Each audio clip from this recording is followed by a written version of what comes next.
So hello, everybody. Welcome, Yuri. He is the CTO, dev, and co-founder of rmrk. So welcome, Yuri, to the Riri Gone Wild channel. I'm also here with Mr. Altcoin Sniper, who is a big rmrk fan as well. Yeah, hi Riri. Thanks for inviting me. Glad to be here. Yes, glad to have you. So how's it going? Where are you located? Tell us where you're from. Okay, currently I'm in Portugal, in the middle of nowhere, in a small village, 10 kilometers from a nearest city called Tomar, which is like a Templar, used to be a Templar city or something like that. Yeah, so I've been here in Portugal since 2016, and that's pretty much it. That's awesome. I love it. You're off the grid. Yeah, yes, something like that. I only have mobile internet, so I had to install antenna on the roof to catch the stronger signal for my work. It's very remote here. My neighbor brings me vegetables and eggs from his chicken. Oh, I love that. I get woke up by a chicken and rooster calls, and it's a proper village. He's going to do well in the metaverse, I think. I love that. So Yuri, my first question is, let's just start by asking, I know you've probably answered this question before. We'll get into some better stuff later on, but what led you into blockchain? Like, how did you meet Bruno and how did this all come about? Sure. Well, I'm in crypto since 2013, which is quite a long time ago. I remember buying Bitcoin for 10 pounds, British pounds, or something like this, 6 to 10. It was really low, but so yeah, I sold almost immediately. It took me like 4 cycles of being in kind of bearish environment, or being scared that it will all go down and selling everything until I learned that the cycles keep going and there is no point worrying. So in crypto early, but not as developer. Was just dabbing into day trading and just reading about all the benefits that it can bring potentially, and but yeah, and just trying it as a speculative kind of tool. And yeah, for some reason, although I've been dev already since the Bitcoin came up, I started working as a developer in 2008. So yeah, 13 years now, 14. As in Web 2, so web developer by trade, and that continued until last year actually. And then, so I met Bruno so when I moved to Portugal, I got introduced to some people to get to know local community. There was this girl, she's from Macedonia. Yeah, she's from Northern Macedonia, and she's developer also. So and one day she said, like, there is a hackathon in Porto, let's go. My friend is coming as well. Just we're gonna have some fun, talk. And we drove to Porto to attend this hackathon, and this friend of hers turned out to be Bruno. They met at some PHP conference in Bulgaria because they're from this Balkan, southeastern Europe part, both of them. And yeah, Bruno came. He was also kind of Web 2-ish, transitioning to Web 3 at this time. And we attended this hackathon. It was all-nighter, had some fun. We didn't win much, but I got a connection with Bruno, and then we talked a bit after this online, just for a bit. He told me to buy Ethereum in 2007. Not 2007, 2015-ish? No. Yeah. 2017-ish. So yeah, so it was something like 7 years at the time, and still he was just thinking about moving to Web3 like as a full time, and I was still in Web 2, so it was just speculation at this point. And then we lost touch. I knew he joined Status after this, which is like mobile app on Ethereum, where he worked for a while, and I think it was backed by Ethereum treasury, if I'm not mistaken. And that's it. And then in 2021, in last year, even 2020, me and my coworkers, we used to work in Web2 startup remotely. We work remotely since 2015. This is why I moved to Portugal. There was no point living in London. I lived in London before that. Mm-hmm. No point paying high rent and living there when you can work remotely. So just to speed this up, So me and my colleagues, at this point we decided, okay, we want to move to Web3. Where? And we started researching. There is Cardano, there is Ethereum development. And finally, we found like a holy grail. What we thought is Sama community, Polkadot initially, and then Kusama. Yeah, exactly. So we started reading how to get into it, what's substrate, and all the tutorials. And I, at some point, I subscribed to Reddit Kusama subreddit.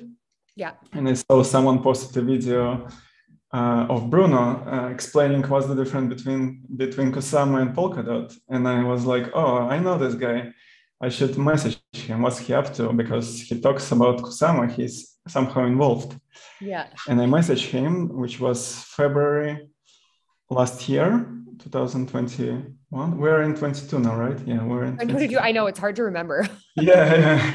It'll take a bit. So I messaged him that I'm seriously interested in moving to Web3. Do you have maybe any gigs? Do you know of someone who is looking for a developer with over a decade experience? And he said, actually, I have a project that I don't have time to work on. So he came up with the spec. He explained to me Remark that he came up with the spec, but he didn't have time to develop it. And there is external team called Codadot that's trying to develop on it. And that's it. And so I decided to start working on it as open source voluntarily, just developing the code, helping cleaning up, writing some tests. And that was going for a couple of weeks. And after this, Bruno messaged me with a more serious proposition, like, so this is going well. So it's an open source project, but I have bigger plans for it. And he explained to me all the Canary idea he had and where he wants to see Remark go. So I said, we can do it for sure, but then I'll need some help also, because Bruno didn't have time much to develop at this point. Because, because of his work at Web3. At this point, he still worked in Web3 Foundation also. Right. As a technical educator. So I said, I have my two colleagues, two good friends who can join. And all four of us started working on this more for a couple of weeks, after which we saw that it's going well. Let's form this Swiss-based association called Remark, make it official. And all four of us are co-founders now, and been developing Canary since then. So since March until August, three of us worked at two jobs because we had to give notice period. So we were working like 14, 15 hours a day with no breaks. I think I had one break since March to August, one day off. Wow. Until we could leave the old jobs and work at Remark as full-time. But at this point, we already had Singular and Canary full swing. So managed to do this all together in parallel. And since August, we're full-time on Remark. That's amazing. So, I didn't realize you had met Bruno long before you got started. That's interesting. Mm-hmm. Yeah, quite 5 years, I think 4 years before that. That's awesome. I love that. What a journey.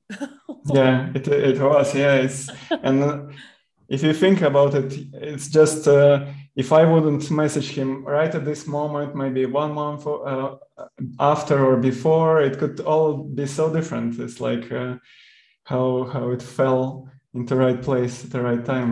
It was quite interesting. Yeah, it's funny how life works that way. Hey, it's like something just happens and it works out. It's wild. Timing is everything, really. Yeah, just one step I could take one step differently, and it would all be different today. Yeah. Yes. It's crazy how life works. Adam, do you have a question that you wanted to ask? Yes, a quick question for you, Yuri. So, NFT, it's been kind of like a buzzword for a lot of people who are unfamiliar with the crypto world. I try to explain to people and they've heard of it, but they don't know what it is. So what would be the best way to describe what an NFT is in general? And then maybe describe Remark's NFT, because, you can't compare your average NFT to what you guys provide. Yeah, it's a good question because people, there's some anti-NFT kind of movement also. They say it's scam. It's they steal art of the real artists often and sell it. But yeah, so the best definition I heard today is NFTs is a proof of ownership of any arbitrary data. Mm-hmm. So this data it doesn't have to be art. It just happens that everyone is using it for art at the moment. It's the main use case. Yeah. But it can be any data. It can be some certificate, some ticket to some event or anything like that. That the main purpose is that you can prove ownership on chain and see history, where it traveled to, who owned it before, who sent it to whom. So that's the main purpose of NFT, I would say, the low level, and then how it's used. It's up to implementator. So the NFT on chain is just So if you're completely not tech savvy, if you're tech savvy, I'd say it's a JSON file object. But if you're not, just any spreadsheet is kind of like a document, and there is basically a smaller document on chain that just have reference to image and name of the image and ID of the owner. Very few fields actually. My cat is trying to get out. Oh my God, Adam's had the same problem earlier, I think. Yeah, I had to take care of it. My cat knocked something over, so I had to run over. So I'm gonna open the door for him. 1 second. Yeah, go ahead. That's so funny. You just had that issue with your cat, and I'm worried my dogs are gonna run out too. Oh no. Well, at least we know we're all animal lovers. That's a good sign. Yeah. He's gone. So yeah, and then the difference with Remark. Yeah, Remark adds several things on top of it. Mm-hmm. So the NFT, all the NFT standards that we have, there is a few of them. There is one on Engine, there is Tezos, there is Ethereum. They have two specs there. And they all just have one field for metadata, which is just a reference to IPFS. IPFS is like distributed storage solution. And so the image itself is stored not on chain usually, but on IPFS because it's cheaper. And yeah, the NFT just reference one metadata. And what Remark does, first of all, is adding multi-resource NFT as part of standard. So you can have a list of resources and you can add them after mint. And this way you can upgrade your NFT. So for example, first it's used in a 2D game. So you have a flat SVG image, and later you decide that instead of creating new NFT, you can reuse the same NFT in a 3D game, for example, and then you push new resource. The collection creator can propose a new resource to this NFT, and the owner can accept. And now this can be a 3D model for the same character, for example, but just 3D that you can use in the game. So this multi-resourcing. And then another one is nested NFTs. So all NFT standards to this date says that the owner of NFT should be the address. So in Ethereum, it's Ethereum address, and Tezos, etc. And what Remark does say, it says that the owner of NFT can be another NFT. So instead of address, it's a reference to NFT ID, and you can build different hierarchies this way. So NFT can own any number of NFTs, and then they all bubble up to the root owner. And then, so you can sell NFT that contains multiple NFTs as its children. And then once you sell parents, all the children goes with it because the owner is this parent NFT. And then the third thing is equipables. So there is this concept. I'm not going to go in a lot of details because it's quite a big topic, but there is a concept of base, which can glue the children NFT and the parent NFT together. So the clients and implementators could compose some kind of, compose them all together.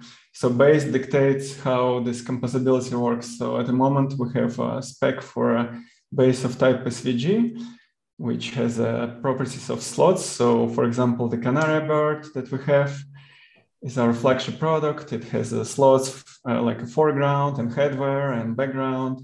And then those child NFTs have a resource that is compatible with a slot of a parent. That means you can equip. So it adds this whole dynamic of equipables and composable NFTs. And there is more. There is a few things that we still need to finalize, which are conditional NFTs. So there's certain condition that can change the look of NFT, etc. But basically bringing life to NFTs. They were just static, boring images, and now they're dynamic and upgradable and can be used in more scenarios than before. It's easy to see kind of like why it's the most advanced NFT system in the world. Like that claim definitely has a lot of backing to it, I think. Yeah, for sure. It's quite flexible, and all the use cases, we didn't come up with even half of use cases that can be done with Remark 2. There is so much more. If you have like imagination, big imagination, you can come up with many use cases for this composability. So gaming and some pictures, composed pictures, it's just one. There is whole field of, we have a team, very strong team from Moscow that is trying, we have calls every week with them. They want to be the first who will make like a 3D composable NFT where each model is like have 3D shaders and animations. So I'm not gonna spoil, but once they have some prototype, it might look really cool. But yeah, the sky is the limit as long as your imagination works well. There's many use cases for Remark too. Amen. I love that. So are there any incentives then to like drive artists to or developers to Remark? Like, is there anything that would provoke them to want to come on the platform other than the fact that it's one of the most incredible platforms to build on?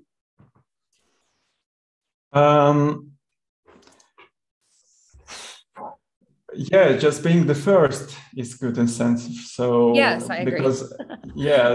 Because at the moment, so especially Remark standard, I will not try to go too much into deals to not waste time, but the Remark spec itself is just a raw description how the Remark should work. And we implemented it using TypeScript. It's kind of a bit hacky. It allowed us to move quickly, but it's some part of the logic happens off chain, not on chain. Because we don't have smart contracts, and this brings some issues, and we cannot implement some things like auctions and bits and royalties. All this comes with first smart contracts, which the first chain that will use our smart contracts will be Moonriver, and then any EVM compatible chains, and palettes, which is substrate plugins, so to say. We have some teams working on this as well. So the current implementation is not future-proof. It's not scalable, and it has a low entry barrier because TypeScript.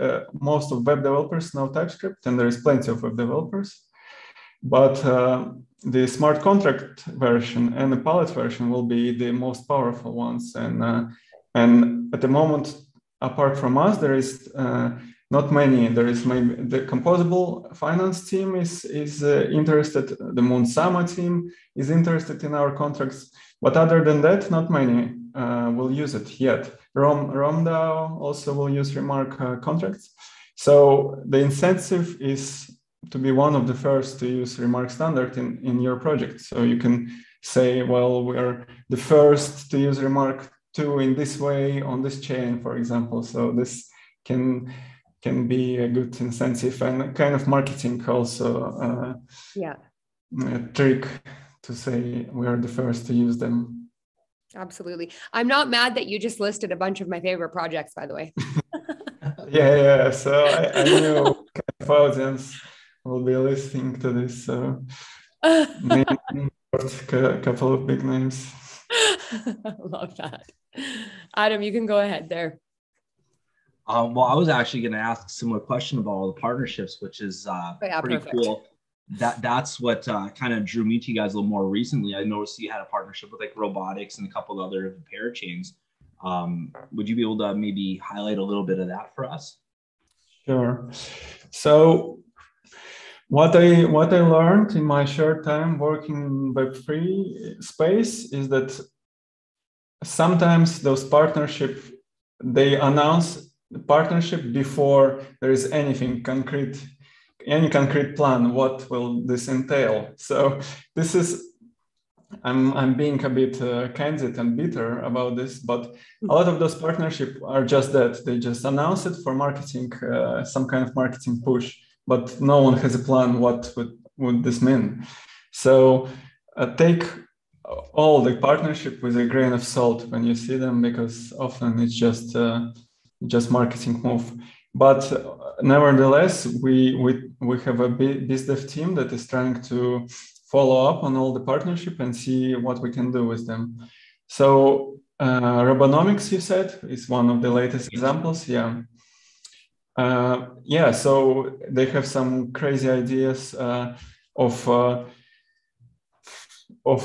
so for example, they have this, they connected to some telescope, IoT powered telescope that can rotate. So you can buy an NFT, and with this, the telescope will rotate and take a picture of this star or this planet, for example, and then mint this as NFT and send it to you, for example. So this can be all automated without any middleman any middleman, because it's all gonna work through Robonomics IoT network. So yeah, just the buying of NFT will trigger some events that will move this telescope to the position that is specified in this NFT. So, and then it will take a photo and mint it, and it's all automated. So this is just one example of what they pitched to us. But some other interesting partnership, I would say, yeah. So Moonsama will be interesting because it's bridging all the assets, in-game assets, and will be first to use Remark in this way, and we're excited about this. What else is there? RomDAO is quite interesting. So gamifying all the financial DeFi space. We'll see. I don't know the details how they will use it, but it's going to be interesting, I'm sure, because the team is quite hardcore there.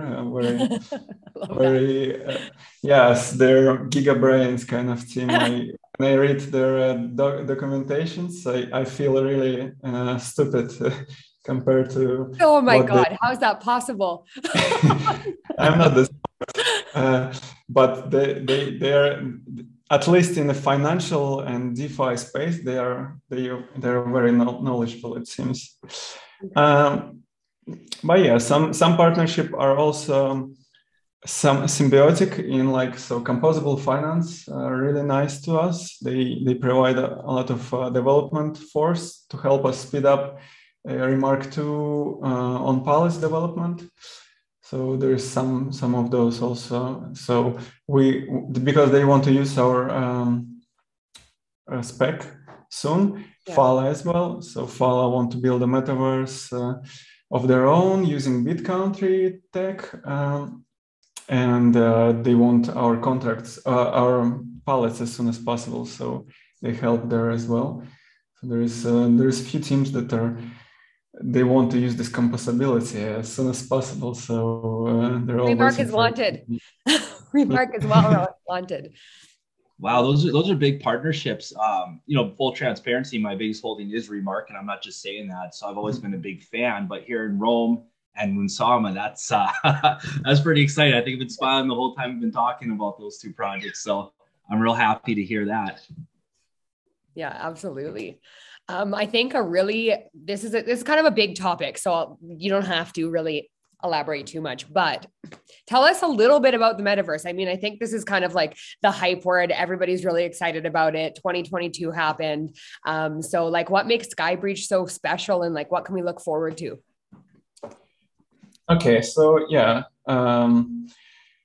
what makes it so special is probably the accessibility part, one of it. We're not chasing some like virtual reality 3D sandbox kind of space.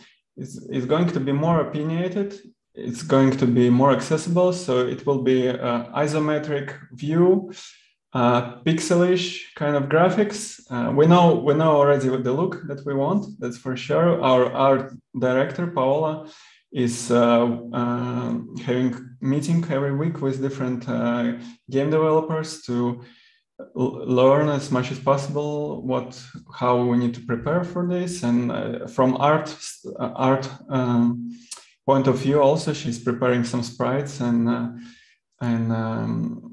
some pixel version of birds, because someone will need to redraw every single bird into the pixel style and every single item. And you have to have like a front view and a side view, because as you move with a bird, the image should change. So there is a big project there going on. So we don't know the details ourselves yet because it's too early. We have a couple of brainstorming sessions booked. We have next Friday, we have a day booked for all developers to try different gaming engines. So because it's going to be in-browser game, we will use web tools to build a game mostly. So there is like a JavaScript and TypeScript and WebGL. So we identified a couple of game engines to try. So just to experiment and see how much work there is. But I don't think we will be doing a majority of development. Most likely we will hire experienced the game development studio. We have some leads already. Mia Miami from Moonbeams recommended one good studio to us. So we will try to contact them also.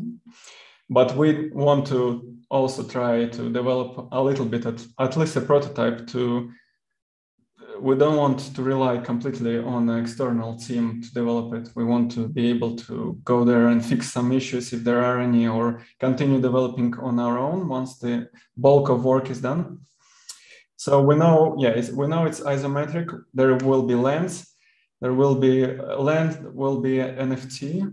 The items that you can place on land will be NFTs, which you can purchase separately and then equip, similar how you equip items on birds. The birds and items will be NFTs. But apart from birds, this is not going to be just a bird universe. There's going to be different characters from different metaverses joining. So there is this Chunkies one collection that we're developing, and it will be released soon. It will be either really cheap or airdrop to most people, but then sold also for quite cheap. this would also be your ticket to metaverse. It will not give you as much as Canary Bird will give, because Canary Bird will guarantee you a piece of land, but those chunkies will not, probably, but they will guarantee you entrance there. Because if we only allow Canary holders to surf into metaverse, that's only like 8,000 something. That's not enough. So just for inflation's sake, we're adding more characters. The chunkies will be quite interesting collection.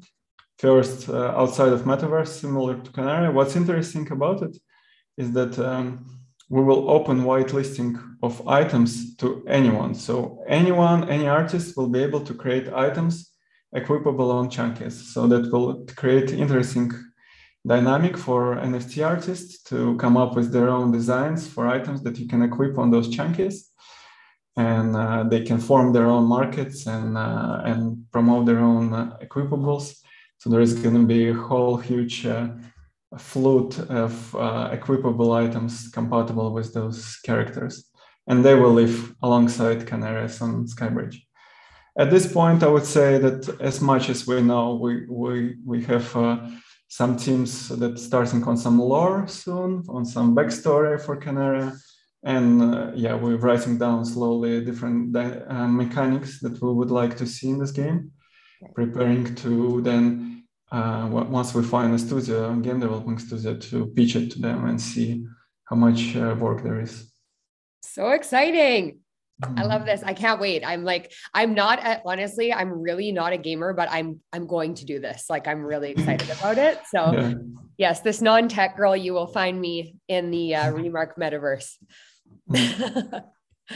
I'm sure it's going to be fun. We're doing it to make it fun. We don't want, there is some games, blockchain games that are just DeFi, pretending to be a game. So there's like all you do is like you stay, or those mobile games where you constantly need to come back, like either come back later or buy some crystals, and then it's like grinding. It's like a second work. So it's we want to add more fun, more interactive fun. Playability there, not just like you coming to the second work to stake and dig and mine something. Well, that's what really draws people in, is that it's fun, right? Like, you want to be part of something that's exciting. So yeah, absolutely. Oh yeah, are canaries going to fly in the metaverse? Good question. They should. They have wings.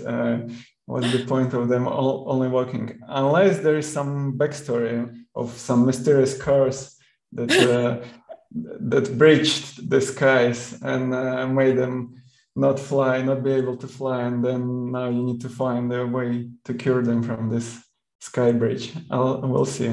Then they become penguins at that point. Exactly.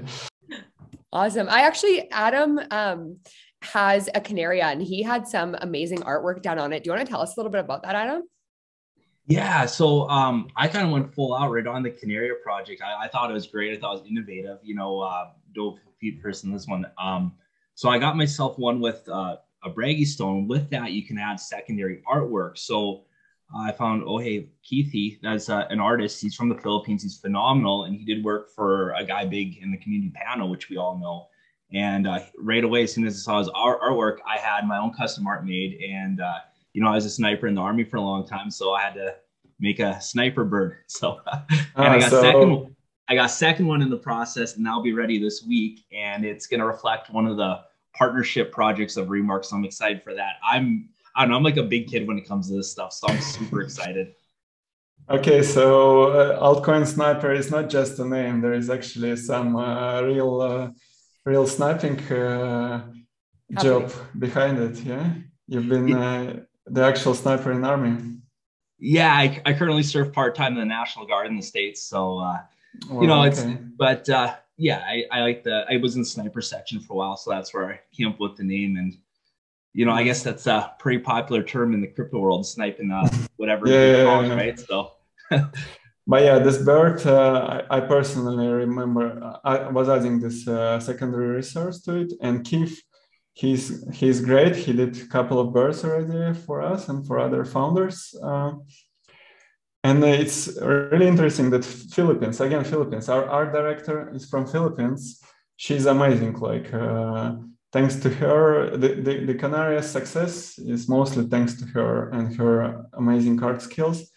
And her boyfriend is amazing, also artist. It's something about Philippines and creative artists there. There is some connection there. They're all good. Well, that's one of the cool things about the crypto world is it's very diverse, and it pulls everyone from all corners of the world together, and it just provides a lot of unity. I know Riri has been leading the way to bring the women in the crypto, making more of an inclusive space. So I just think it's really cool that, you know, we're in all different parts of the world and we're all friends and we're all connecting. I think this is great. And I think the metaverse is going to make that even better, make a stronger connection with all our new friends we're making. Yeah, I agree. Yeah, me too. Absolutely. That's the beauty of it. You can connect with almost anybody anywhere. And the metaverse is definitely only going to heighten that, I think.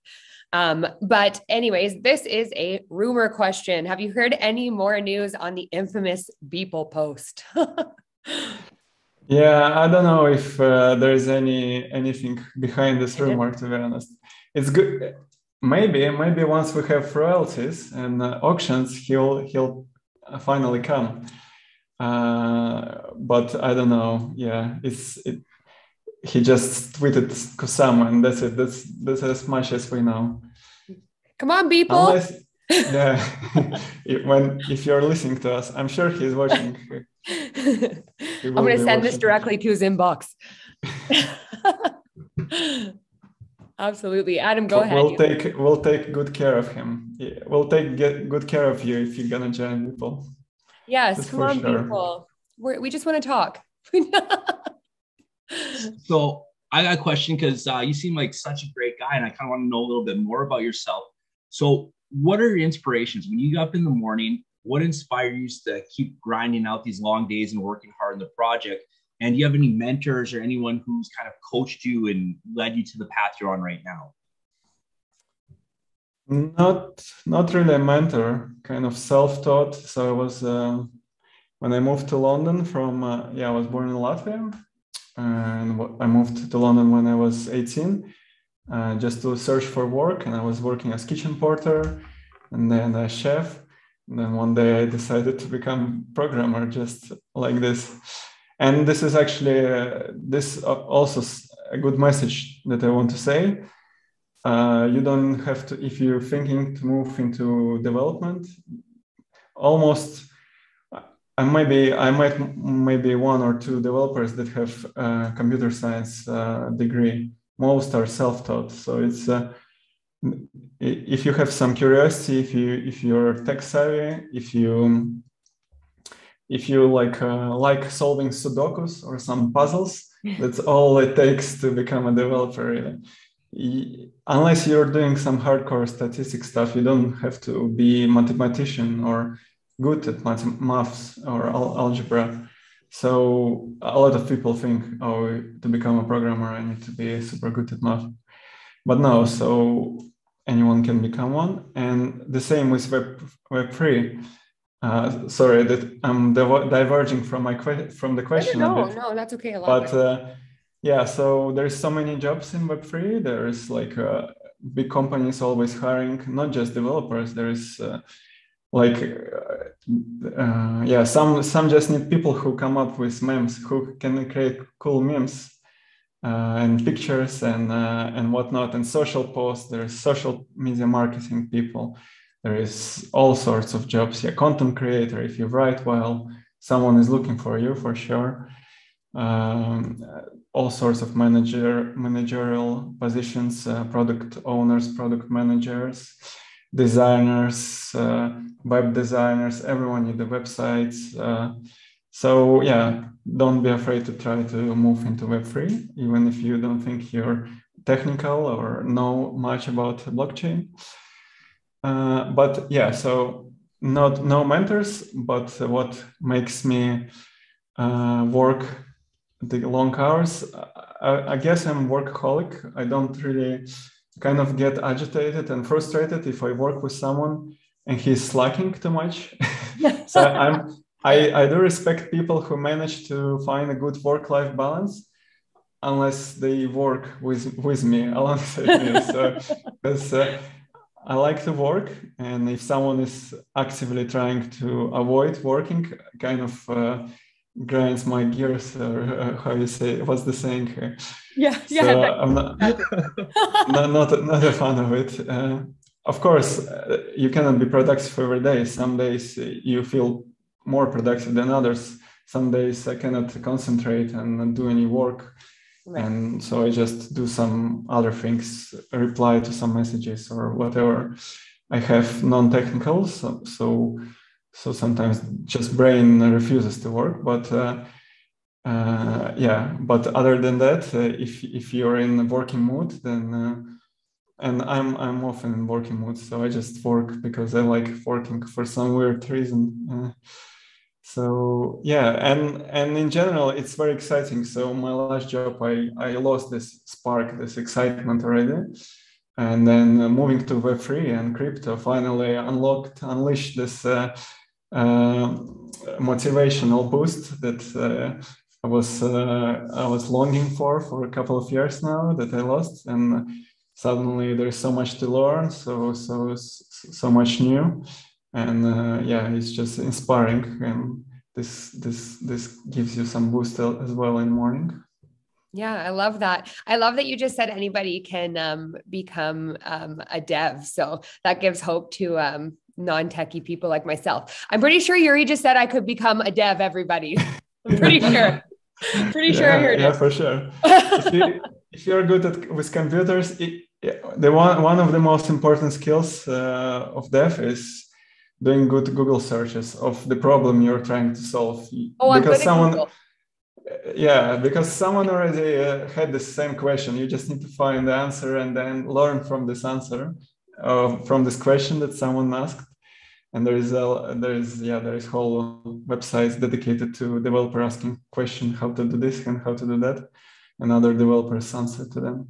Yeah, totally. So, Google's a miraculous place for sure. And I'm actually happy that you addressed this, because in answering Adam's question, you actually kind of answered my next one, which is a community member that's wondering how his daughter would build a career or take courses to be able to work one day in the Canaria Skybreach metaverse. So that was a sweet question, I thought, but you pretty much answered that already. So, but yeah, if I would add on top of it, in Canaria particularly, probably. As a developer, yes, there is the skills are there is a lot of web development skills that will be used in Canaria and Skybridge and rmrk and in crypto in general. The web skills, the skills that you learn doing websites can be translated to many other fields, including gaming. The JavaScript is very versatile language. You can do robotics with it. You can do games, you can do music, you can do websites. It's quite versatile in this sense. But this is a good starting point. And then art, if she's into arts, it's another angle. Doing the vector arts to draw some items for nested composable NFTs. And we have good artist community. She can always join one of the chats with artists where they help each other by telling their stories, how they become popular, how they drew some art and create the first NFTs, and we have sponsorship form on a singular website, our NFT marketplace, where we send a little bit of KSM to new artists just to get started. So anyone who want to try themselves in NFT can go to Singular, click Get KSM. There will be a link sponsorship form, and if everything is okay, we send some KSM to mint their first NFTs there. Oh, I love that. Thank you for answering that question. I thought it was so sweet that he asked that. So I'm really happy with that. Adam, you had the next question there. Yeah, so all of us here are big rmrk fans, and but also big fans of the .sami ecosystem. Is there any projects in the ecosystem that you're a fan of as well, or any particular ones you'd like to highlight? Yeah, so I quite like Akala and Karura team, maybe not for its tokenomics and the health of its token, but if we just forget about all this, the Brian, I believe I'm saying his name correctly, Brian Chan.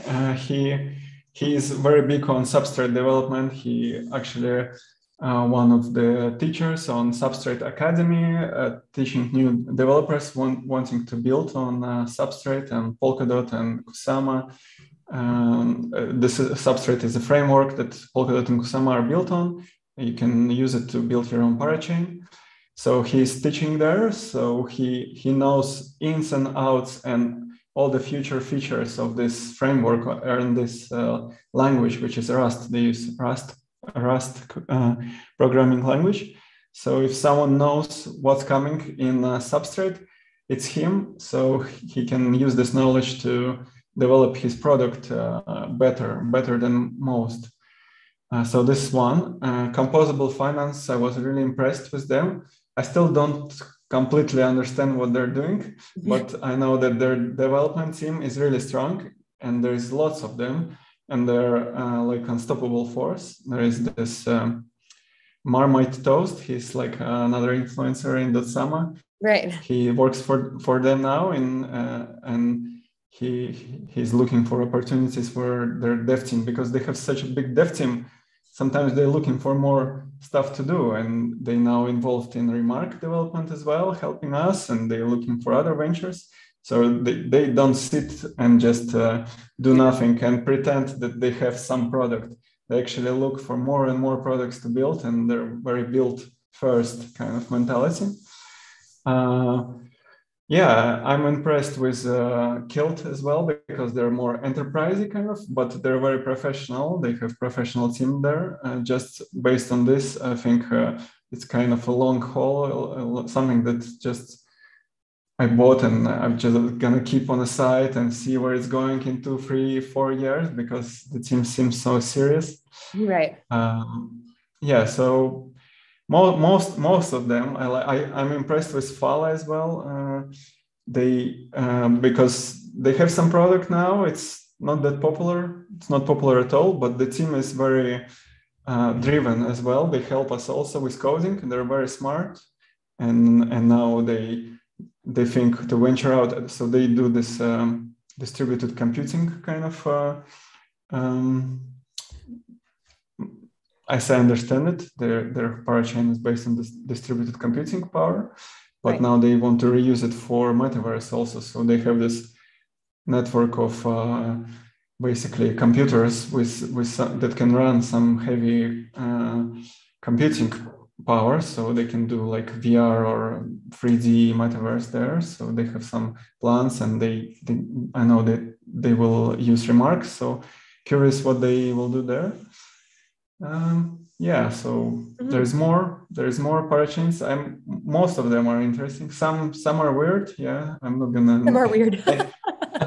Yeah, so like in crypto in general, they say a lot, but in reality, there is nothing behind those big marketing kind of articles and words.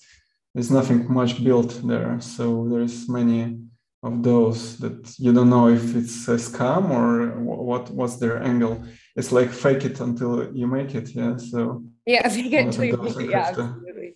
Well, it's interesting actually that you mentioned Kilt, just because they with the whole identity protocol and the KYC gaming thing, it kind of fits in with you guys. So yeah, it's one of the use cases for NFTs, I think, as well. So because it's proof of ownership, so you can prove that there is a certificate proving it's you and it's on chain. And if more and more services will connect to it, this one particular protocol to verify the ownership or identity, it's gonna make everyone's life easier when it's all connected. And then any connected project can then use this protocol to identify you without needing to go through some Web2 third-party service. let's keep it all together in Web3 in .some Yeah. ecosystem. Why use something external and centralized? Awesome. So Yuri, I just have a couple like kind of random fun questions now to close us off. So it's known that you're quite a music fan. Is there any groups or bands, or have you been to any notable concerts or anything like that? Well, with COVID, no concert, and Yeah. since my son was born 4 years ago, kind of no time to and effort to go to concerts. Yeah, I'm kind of audiophile, so I collect a lot of music. I have a stack of vinyl records. I have a stack of CDs. I collect high quality digital files of music in formats like FLAC and WAV formats. So I have those collections. I'm mostly interested in. I mostly collect music that helps me concentrate. So there's it's usually very slow and monotone music. So I listen to a lot of electronic ambient music and techno-ish kind of. So yeah, but I listen to some jazz and bossa nova as well. Like to expand my view there a little bit. But yeah, no concert. Favorite band at the moment is the artist called Ishq, which is ISHQ. He's like a lesser known British ambient producer, something like this, from a little village in Cornwall, where they have witches and stone circles and things like that. So it's like outskirts of UK. That is so yeah, so that's about it. Music front. I feel you there. I mean, some of the music I listen to, like I can't focus with music with too much going on. So I actually really enjoy classical music when I'm working. Really works with me. But definitely the ambient thing too. It's funny how it helps you focus because it kind of quiets your background noise in your brain a little bit, Talking about classics, so there is this project NFT marketplace called Codadot, and the co-founder Matej. Yeah. He recommended me album, which is my found of the year so far, of this guy called Philip Glass. He has some albums from 80 with classical music, and I've been listening to it nonstop since yesterday. So that's to our listeners and viewers. That's the tip. What I'm listening to when I'm developing Canaria. We'll DM you later for name. Philip Glass. Philip Glass is him. That's amazing. So, okay, this question, I honestly was a little hesitant to ask because I don't know much about it, but I actually looked into it. So there is the infamous Kata banner, the NFT, and the underneath is a Japanese phrase, and everybody's talking about it. And apparently it translates to, is the swarm of banners real? Can you give us any insight into this? It's a bannerverse. It's a bannerverse theory. So the first batch of Remark banners was released a couple of months ago. We released 5 banners that were designed by our art director. And there is infamous DAO community called Chaos DAO, which immediately started building some wild theories about official Remark banners. That it's not simply banners, but there is some extra use case utility. And to fit their wild fantasies, I started dropping some crazy ideas that banners will equip another smaller banners, and you can equip smaller banners into your banner, and then the word, because metaverse is such a popular word, the word metaverse was dropped, and immediately it was tweeted, it was retweeted, it became a thing.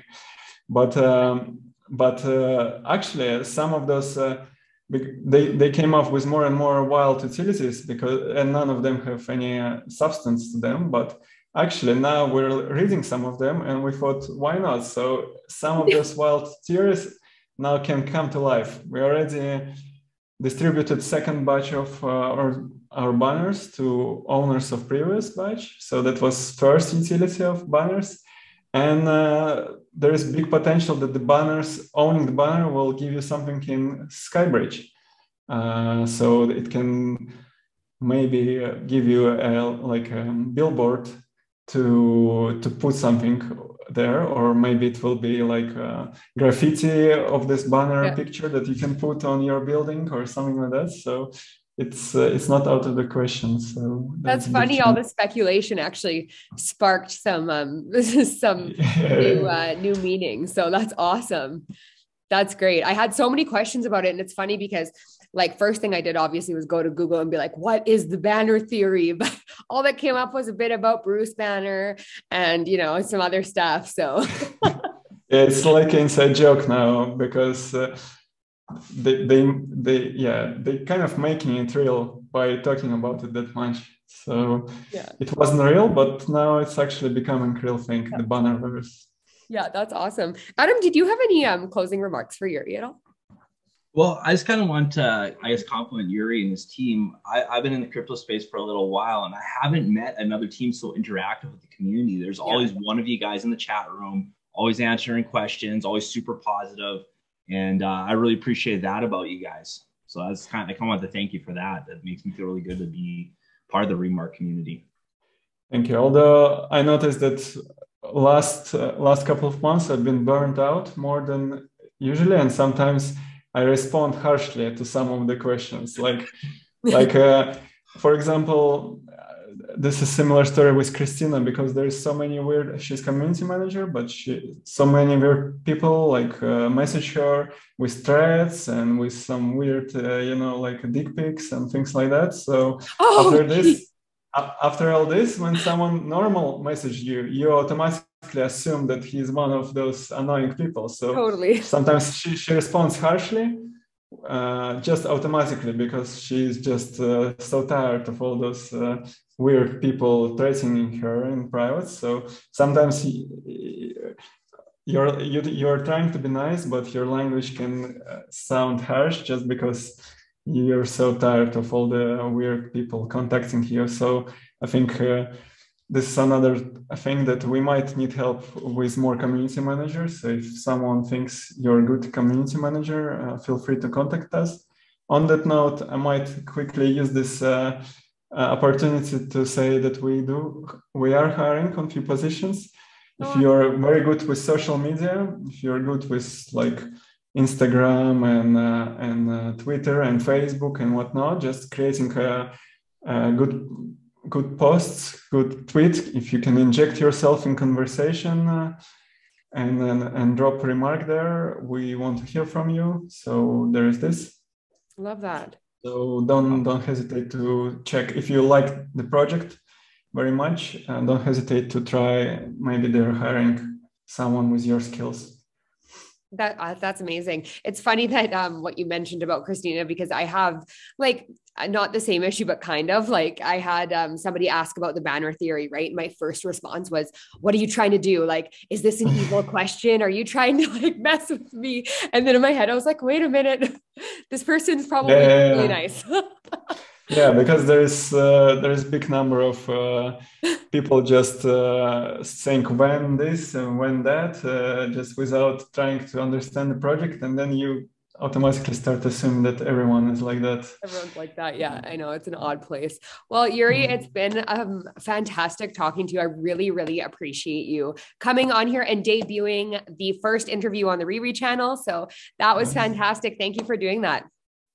Thanks. Looking forward to more episodes from you. And thanks for hearing me again. You bet. Thank you. And thanks, Adam, for joining us. Thanks for having me, Yuri. You're a pleasure. I could listen to you speak all day. Very, very great guy. Riri, same goes for you. Thanks for having me. It was awesome being part of this great panel.